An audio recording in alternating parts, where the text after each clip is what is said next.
Ciao a tutti, come state? Io sto molto contenta perché oggi, un anno fa, ho cominciato a imparare la lingua italiana e quindi sono contentissima perché ho continuato, ho fatto un po' ogni giorno e adesso posso parlare in italiano. Non sempre bene, non sempre perfetto, ma posso comunque, comunicare e questo per me è una grande felicità, mi sento molto bene. Quindi adesso vedremo insieme cosa ho fatto e cosa voglio fare nei prossimi mesi. Andiamo! Quindi se non siete nuovi in questo canale, voi sapete già cosa ho fatto per imparare l'italiano. Quindi tutto ha cominciato come un esperimento e io volevo semplicemente vedere cosa posso imparare in una settimana in Duolingo.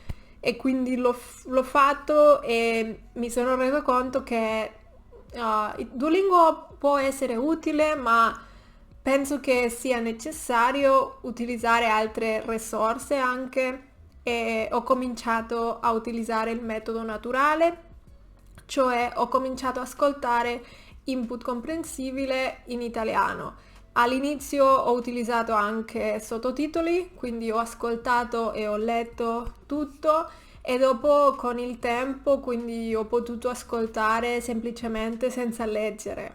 Quindi questo mi piace moltissimo e diciamo una maniera di imparare la lingua senza veramente sentire che stai imparando, sentire che stai studiando è un po' più rilassato è sempre possibile da fare, quindi ho anche giornate molto piene, ma sempre trovo il tempo, sempre trovo 10 minuti per ascoltare la lingua e quindi sono contentissima di adesso poter parlare con voi e quindi posso raccomandare a tutti il metodo naturale, mi piace molto.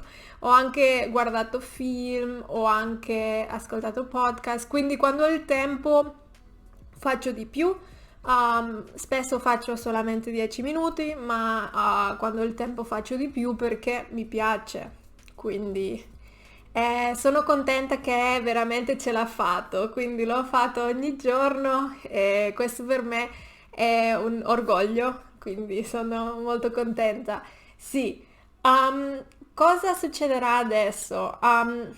Avevo l'obiettivo di imparare la lingua un anno e adesso cosa farò? Ho finito? Non continuerò?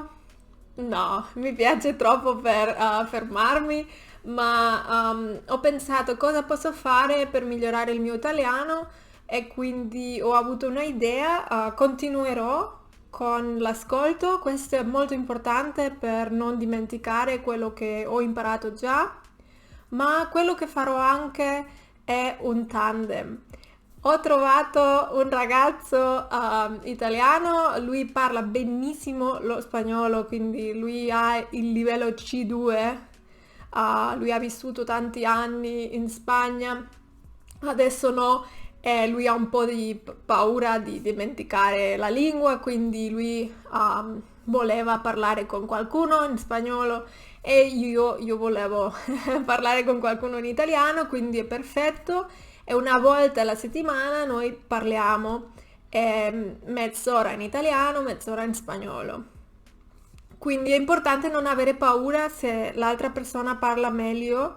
È il caso con questa situazione perché lui parla benissimo e io ho errori di principianti, non so se posso dirlo, ma quindi perché io non ho imparato mai la grammatica, ma è importante non avere paura e pensare che tutti abbiamo un livello diverso e non c'è un problema. E quindi sono molto contenta perché avevo magari un po' di paura cosa succederà dopo un anno se non faccio nessun cambiamento, magari non posso avere motivazione, non lo so.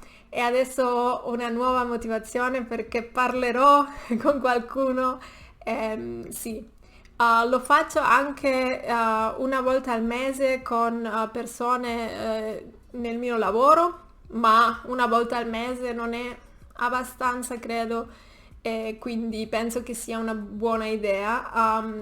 Vi farò anche un appuntamento, un aggiornamento, un aggiornamento dopo qualche mese per raccontarvi cosa è successo e sì, vorrei anche leggere in italiano magari un libro, non lo so, sto leggendo adesso in russo e mi piace molto, credo che è una cosa molto buona per aiutare a migliorare una lingua, quindi non lo so, ma adesso comincio con il tandem e non lo so, vedrò cosa succede.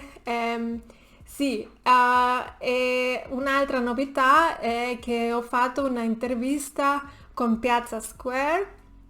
Non so se conoscete Piazza Square, loro sono una ragazza e un ragazzo, Carlo e Giulia, e loro sono molto bravi con le lezioni di italiano e abbiamo fatto una intervista insieme, ma non so quando sarà pubblicata l'intervista, ma per me era anche una bella cosa farlo dopo un anno di avere cominciato con questa lingua, sì. Adesso non so anche se cominciare ancora un'altra lingua perché ho sempre quella paura, non voglio dimenticare le lingue che ho imparato già e per questo sempre ho questa sensazione di volere imparare una nuova lingua ma allo stesso tempo avere paura di dimenticare le altre, quindi è sempre questo sulla mia testa, questo sempre questo, non lo so, questa conversazione con me stessa e adesso spero e voglio raggiungere un livello B2 in russo e in italiano e dopo magari comincio un'altra lingua, ma non lo so. Non posso dire sarà così perché ogni giorno penso di una maniera diversa su questo tema. Va bene, quindi questo è il mio aggiornamento, spero che vi sia piaciuto e spero che sarà interessante magari per motivarvi a continuare o per mostrarvi che quindi è importante non avere paura perché io sbaglio tutto il tempo, ma alla fine la cosa la più importante è poter parlare con le persone e quindi un po', sbagliare un po' è normale e non dobbiamo avere paura. E quindi questo è il mio messaggio. Sì, spero che sì, questo video sarà utile, potete lasciare un mi piace, un commento. Un'altra cosa che volevo condividere con voi è molto interessante lasciare commenti quando state imparando una lingua. Ho cominciato a farlo poco tempo fa in italiano anche, quindi guardo un video, lascio un commento e molto spesso la persona risponde, quindi non solamente ho guardato di una maniera passiva, sino che ho fatto anche qualcosa attiva e quindi ho scritto e dopo posso leggere la risposta di quella persona. Quindi lasciate un commento, un mi piace se volete anche e niente, ci vediamo presto. Ciao!